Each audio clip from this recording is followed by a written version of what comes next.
इससे पहले मैंने आपको स्टोन मैन की कहानी सुनाई थी। मुंबई में उसका काफी मतलब इस देश में शायद पहली बार जो हुआ था 1985 आपके आस के पास की बात है, जब मुंबई में एक स्टोन मैन का खौफ आया। उसके बाद फिर वो वहां पे थम गया। फिर कोलकाता में वही स्टोन मैन जिंदा हो गया। फिर असम में भी उसके बारे में खबर आई। तो ये सारी चीजें चलती रही। आज की जो कहानी है ये गुजरात से है और राजकोट से है।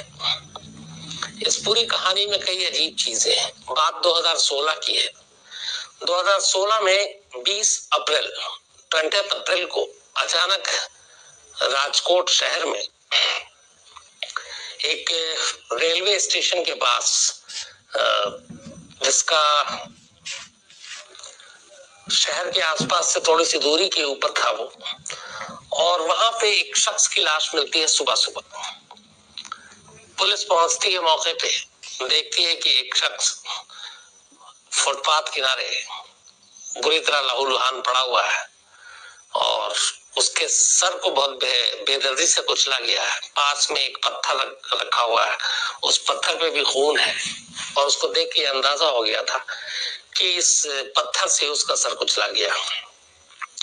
मरने वाले के कपड़े भी अस्त व्यस्त थे और उसकी सारी चीजें गायब थी। लेकिन पुलिस के पहुंचने से पहले जिस शख्स की मौत हुई थी उस शख्स के ही मोबाइल फोन से एक कॉल उसके घर पे जाता है और फोन करने वाला सिर्फ 2 लाइन कहता है। वो कहता है कि मैंने इसको टपका दिया है, जो कर सकते हो कर लो। तो एक कत्ल हुआ और ये जब घर पे फोन आया, जिसके साथ ये सब कुछ हुआ, घर वाले चौंक उठे। उन्होंने पुलिस को खबर दी। तब तक पुलिस को किसी और से खबर मिली थी और एक लाश के बारे में जानकारी मिली।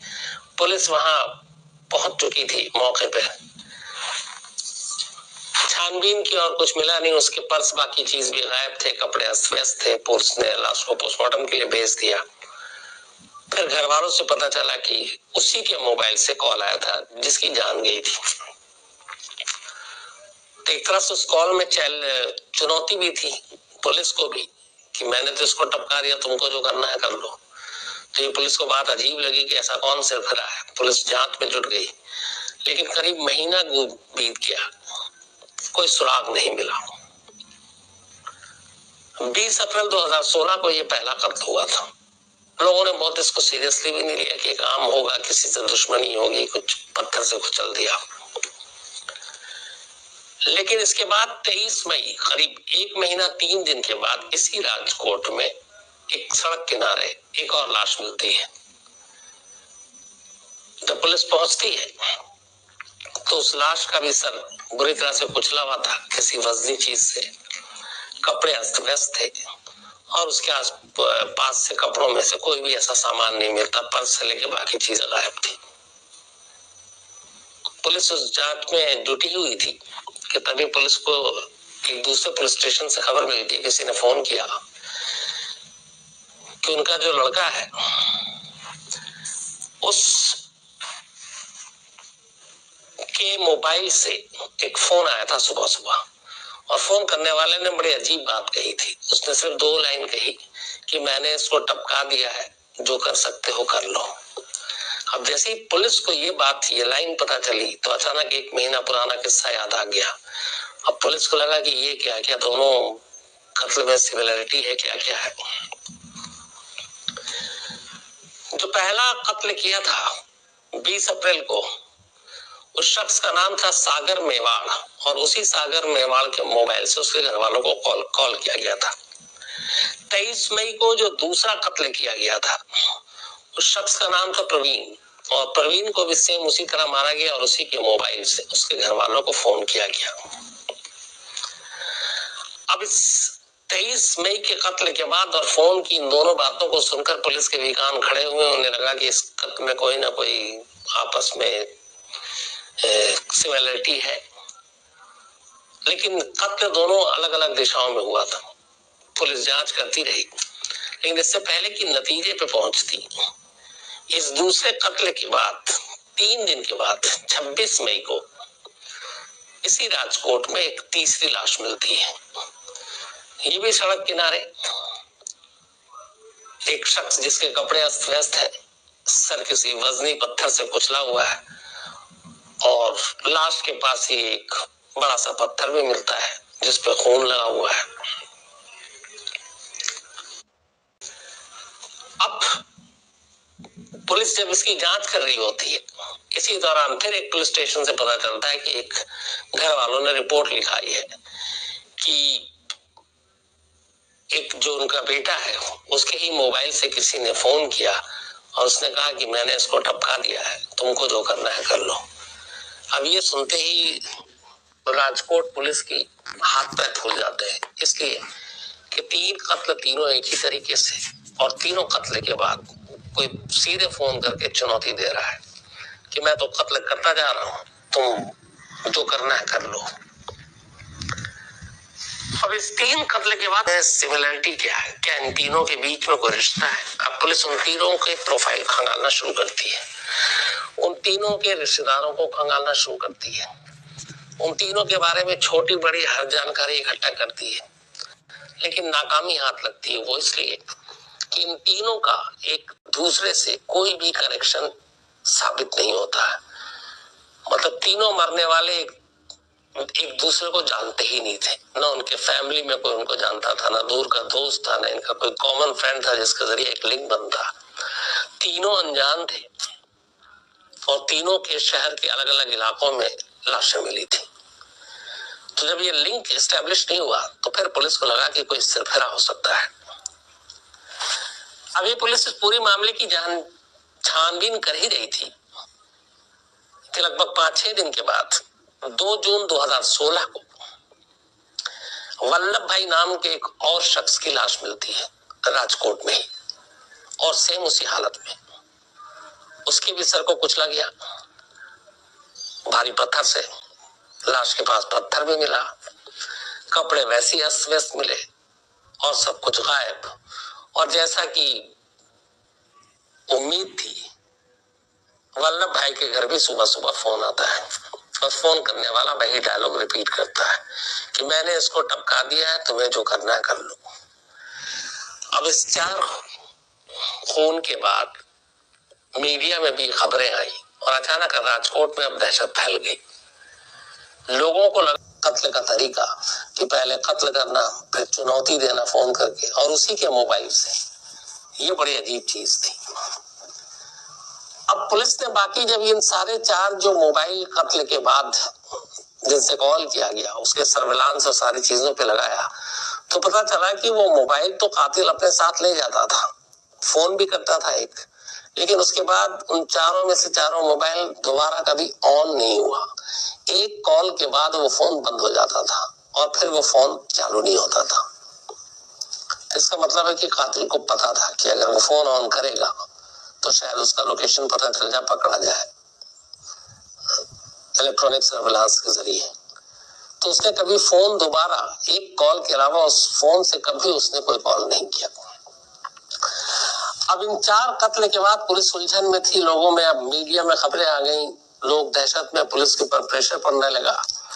पुलिस की टीम पूरे शहर में लगभग रात को नाकेबंदी शुरू हो गई, रात को पुलिस थोड़ी ज्यादा विजिल हो गई, ज्यादा चौकन्नी हो गई, लेकिन किसी तरह का कोई सुराग नहीं मिला। थक हार कर पुलिस ने 2 लाख रुपए का इनाम भी रख दिया इस अनजान कातिल के ऊपर, जो रात के अंधेरे में आता था, मारकर चला जाता था। फिर पुलिस ने उन सारे लोकेशन को आइडेंटिफाई किया जहां से पहली लाश, फिर दूसरी, फिर तीसरी, फिर चौथी, तो उनसे भी कोई खास क्लू नहीं मिला। हाँ, ये था कि इन सारी जगहों पे लगभग एक सन्नाटा था और अंधेरा था, बस इतनी सी कॉमन चीज थी। इनाम भी दे दिया, डिक्लेयर कर दिया और पुलिस जांच में भी लग गई, लेकिन कोई कामयाबी हाथ नहीं मिल रही थी। इसी दौरान में एक पुलिस अफसर को अचानक ख्याल आया कि इसी राजकोट में 7 साल पहले 2009 में, ये चूंकि सारे कत्ल 2016 के मैं आपको बता रहा हूँ, 2009 में इसी राजकोट में इसी तरीके से सर कुचलकर 3 लोगों को मारा गया था। अलग अलग वक्त में। और उस वक्त भी जो जांच हुई थी ये था कि कोई स्टोन मैन है, पत्थर से कुचल के सर मार देता है और वो सारा फिर पैसे वैसे लूट के भाग जाता है। तो इस सिलसिले में जब जांच की गई, काफी जांच के बाद पुलिस ने शक के आधार पर 2 लोगों को गिरफ्तार किया और उन 2 लोगों से पूछताछ की।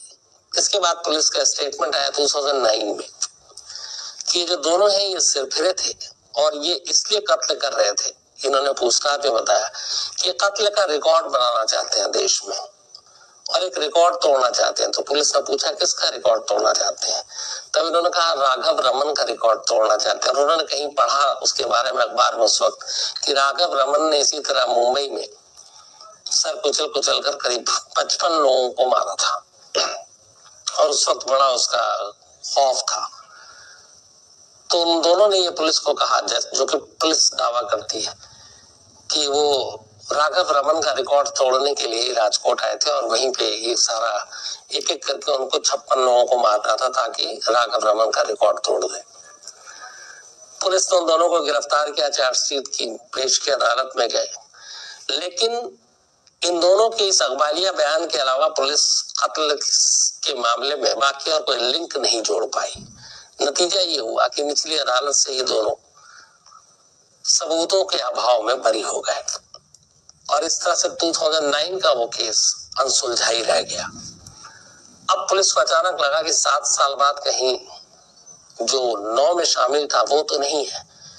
इस तरीके से पुलिस ने अपनी छानबीन शुरू की। छानबीन के दौरान पुलिस के पास कोई सबूत, कोई क्लू मिल ही नहीं रहा था। तभी काफी केस स्टडी करने के बाद सिर्फ एक चीज के पुलिस बहुत करीब गई और वो ये था कि जो चारों कत्ल हुए, लोकेशन अलग अलग, चारों के मोबाइल ले गए, चारों के मोबाइल से कॉल भी आया, लेकिन उनसे कोई फायदा नहीं है। आखिर में उन चारों मरने वाले के कपड़ों की हालत पे जब पुलिस ने ध्यान दिया तो पुलिस को थोड़ा सा डाउट हुआ।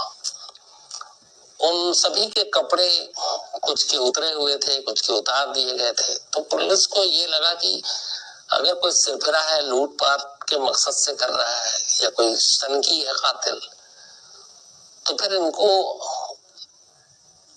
एक तरह से अधनंगा क्यों करता है, कपड़े क्यों अस्त व्यस्त करता है, तो इसके पीछे कुछ और वजह तो नहीं है।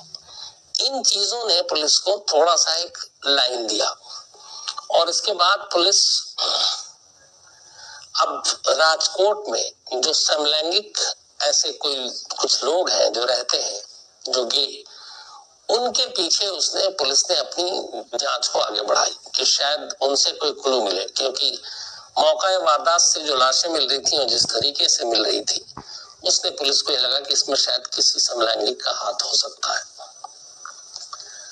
ऐसे लोगों को एक एक करके स्क्रूटनी किया गया, उनके बारे में छानबीन की गई, जांच की गई। नसीब से इसी दौरान में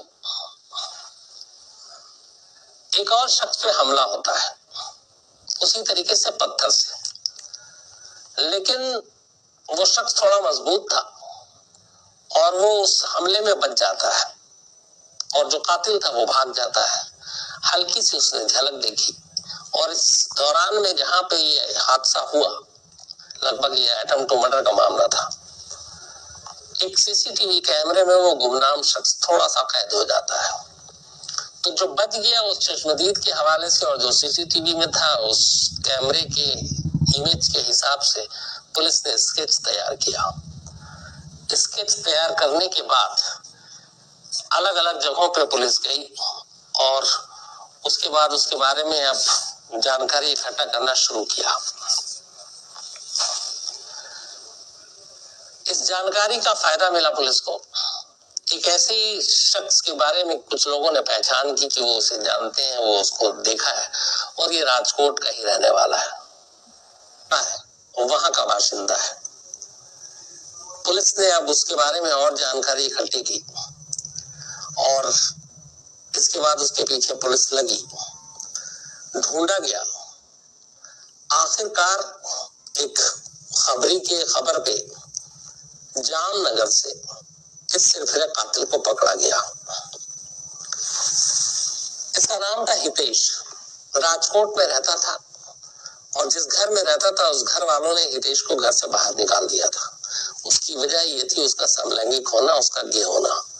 और ये बात घर वालों को ये थी कि पड़ोसियों को भी इस बारे में चर्चा होती थी और लोग हंसते थे, मजाक बनाते थे। तो इन चीजों से घर वालों को भी बहुत बुरा लगा और उन्होंने अपने बेटे हितेश को घर से बाहर कर दिया।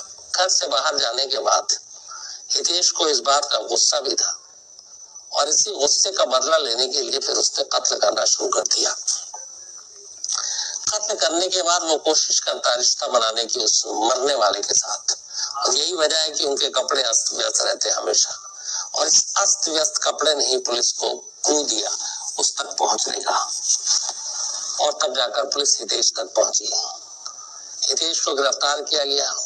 राजकोट पुलिस के हिसाब से हितेश ने अपना गुनाह कबूल किया और वो ये बताया फिर उसने कि जब भी वो राजकोट में आता और किसी इंसिडेंट को अंजाम देता, सुबह होते होते वो राजकोट छोड़ देता और जामनगर पहुंच जाता, ताकि पुलिस राजकोट में जांच करती रहे और वो वहां से दूर जामनगर में हो। पहले कत्ल के बाद भी उसने यही किया, दूसरे कत्ल के बाद भी उसने यही किया, तीसरे कत्ल के बाद भी उसने यही किया और चौथे के बाद भी उसने यही किया। और इसी वजह से वो बचता रहा। लेकिन अगर पुलिस हर मकतूल के कपड़े की बारीकी पे न जाती, उनके कपड़ों को अस्त व्यस्त हालत में न देखती, तो इस एक खुद राजकोट पुलिस ने इस बात को माना बाद में, कोई और क्लू उस वक्त तक नहीं था। और एक नसीब साथ में वो दे गया जब वो अटेम्प्ट टू मर्डर वाली बात हुई और वो बच गया एक शख्स जो एक चौथा पांचवा शिकार हो सकता था, और सीसीटीवी फुटेज में उसका इमेज आना। तो इन सारी चीजों की वजह से एक सिरफिरा जो सिर्फ इसलिए कातिल बना क्योंकि उसको घर वालों ने निकल 2016 में जो आखिरी कत्ल हुआ था 2 जून 2016 को, उसके बाद फिर कोई ऐसा इंसिडेंट नहीं हुआ, क्योंकि कई लोगों को ये शक भी था कि शायद 2009 में जिस तरीके से 2 लोगों को पकड़ा और वो कोर्ट से बरी हो गए, तो इस मामले में भी ऐसा ना हो। लेकिन 4 साल हो गए करीब, फिर राजकोट की सड़कों पे इस तरह किसी के सर को कुचलकर पत्थर से नहीं मारा गया। तो ये मान लिया गया कि हितेशी जो है वो इन सारे खून का असली गुनहगार था, असली जिम्मेदार था। फोन करने की बात जब उसने उससे पूछी, पुलिस से पूछा, तो उसने यही बताया कि चूंकि मैं गुस्से में था और मैं कत्ल करने के बाद इसको छुपाना भी नहीं चाहता था और मैं चैलेंज देना चाहता था, इसलिए मैं उसी के फोन से उसी के घर वाले को फोन करता था और ये कहता था कि मैंने उसको टपका दिया और तुमको जो करना है कर लो। तो एक तरह से ये चुनौती थी पुलिस के लिए भी, और मुझे उसे भरोसा था कि वो पकड़ा नहीं जाएगा। लेकिन ये हर मुजरिम सोचता है कि उसका फुल प्रूफ प्लानिंग है, फुल प्रूफ मर्डर है, लेकिन कोई ना कोई छोटी छोटी चीजें ऐसी होती हैं जो आखिरकार मुजरिम तक पहुंचा देती है पुलिस को। तो ये थी कहानी राजकोट के सीरियल किलर